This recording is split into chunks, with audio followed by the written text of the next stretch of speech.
Cesta ku kňazstvu a k duchovnej službe na Slovensku prechádza stále väčšími bariérami ako v Českej republike. Na Slovensku je to veľké sito. Ľudia, ktorí predstavujú nejaké riziko pre cirkvi, a možno aj tým, že cirkvi sú ešte stále veľké, alebo aspoň boli, mali predstavu, že si môžu strašne veľa vyberať. A mnohých ľudí, ktorí sa usilovali o duchovnú službu veľmi úprimne a cítili k nej vnútorné povolanie a mali všetky danosti a predpoklady, aby to splnili, boli z rôznych iracionálnych dôvodov vylúčení. Ten seminár sa jednoducho stal sítom, cez ktoré neprejdú tí, ktorí nie sú podľa obrazu tých, ktorí sú dnes pri moci v cirkvi.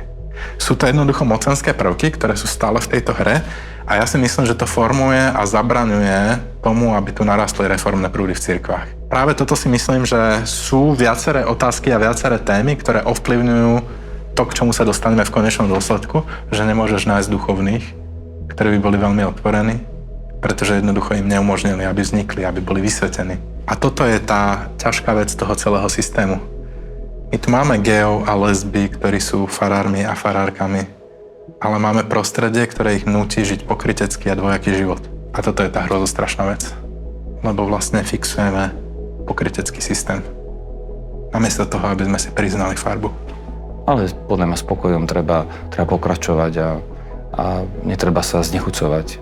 Túto tému treba otvárať a ďakujem, že do nej vstupuješ.